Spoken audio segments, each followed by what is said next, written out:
Yeah, my name is Kurtis. Yeah, I have Subjective Offensive. That's my YouTube channel. The name is basically based off of the idea that the things that I've learned throughout my journey in this world started from basically at like 14 years old. That's when I kind of left the evangelical church behind. My mom wanted to really push the idea of Benny Hinn and Creflo Dollar and Joyce Meyer on me. And I realized just intuitively that they're all full of crap. And so I thought that that was like all Christianity in general was those people. And so when I was talking to my mom about the Bible, she wouldn't be able to explain, the stories and how they actually connect and how this guy 2,000 years ago has anything to do with my life. And so I just kind of left everything behind like almost immediately. And that's kind of when I started the journey of I knew that there was objective truth that governs reality. I knew that something bigger than myself was out there in some way. I just didn't know, like something created everything else in a sense. So, but I didn't know what that was. But unfortunately, the fact that my mom, she told me straight up that like she loves her God more than she loves me.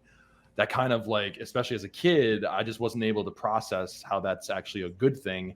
And so I was like, well, I hate Jesus. I hate God. Like what they, this imaginary individual took my mom away from me. And so I had trouble with love issues most of my life. And that kind of led into addiction issues. So along with the new age is also the addiction. So that's the theme of my life. It was addiction to women. In terms of relationships, I was never like the whore of the group or anything like that. And then after that, it was video games, like escape into the video games, and then like take on the characters' actions and theme and background, and like just because I wanted to escape my world. I did not want to be in this sober state of consciousness. And then after that, it was beer and just like alcohol, and then a little bit of cocaine. Unfortunately, those both go hand in hand. Around after a little bit of high school. And then I was the party guy of like going around and like cleaning up beer bottles and cigarette butts, and never really able to enjoy myself because I never really actually had friends. I just had people that would like hang out because they all had the same addictions together. And then after that, I kind of like went around a little bit of trying to see what exactly my life was all about, who I was. It didn't help that I had diagnosed ADHD at a young age, about I think it was like 14. And so, and my story is not going to be chronological. It's always, all over the place, like I am. Yeah. But I'm still, it's not chaotic. Like you can still make sense of it. It's just, all over the place. Same. So anyway, with that ADHD diagnosis, that's when the doctor basically told my parents that I was broken. Because I have a disorder, right? And I needed medication in order to function properly.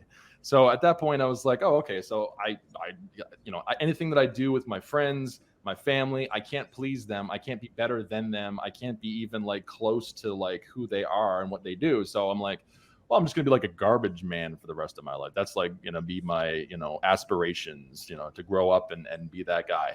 And so, and dad, my dad, he told me, he was like, it would be okay if you aspired to be a garbage person. And it wasn't an insult. It was just like he understood. He saw that like I didn't have any confidence at all in myself. So that kind of like was the linchpin and the theme that kept me going into like, okay, so the whole idea of me not knowing who I was and me being broken and all this. But the moment I took, and I'm not condoning LSD, okay? This is a personal story. We all have personal stories. We all have different things that somehow, for some reason, even though maybe like they're not morally or even legal, but they, affect our lives and can help us out in other ways. So anyway, for me, 23 years old, I took LSD for the first time. I had an ego death experience where I was just consciously aware of my surroundings, but yet I could not remember my name. I couldn't remember anything about myself in terms of, where I was located at the time. I forgot like country I was in, like it was everything. And so when I realized that I was still aware, I was still alive and present, but I no longer had depression, anxiety. I was no longer like self-conscious of myself. I was just aware of my surroundings. So then that was the moment where I realized, oh, okay, so I'm not just, broken and like ADHD brain kind of thing. And there's like more to who I was. And then I realized, oh, I could be whoever I want. And so that's where after lots of psychedelics, going to go through through the process. I ended up in rehab, lots of steps where I thought I was God for a bit.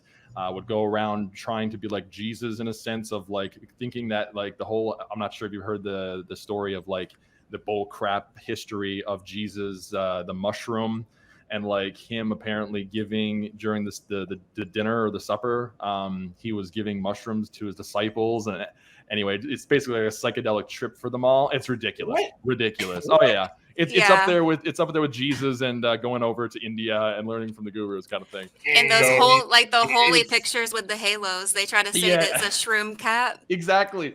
Yeah. Ridiculous.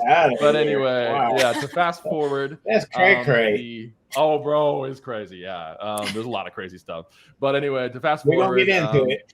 Yeah, we're going to get into it. Yeah. The psychedelics led me to the new age of like putting away the drugs and replacing them with lots of really interesting books about stuff about consciousness and death and like rebirth and all of this.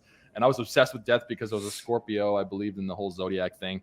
So anyway, long story short, that led me to getting into cosmic civilizations and thinking that I was an alien from another planet with an indigo child. That was the marker that I had on myself, because as a person with ADHD, you type that in and it's like, oh no, your superpower is that you actually have these abilities that are like, psychic and stuff like that. I'm like, oh, well, that's a lot better than being broken. Well, I'm going to go with that one instead. And so, yeah, that led me down a path of stupidity.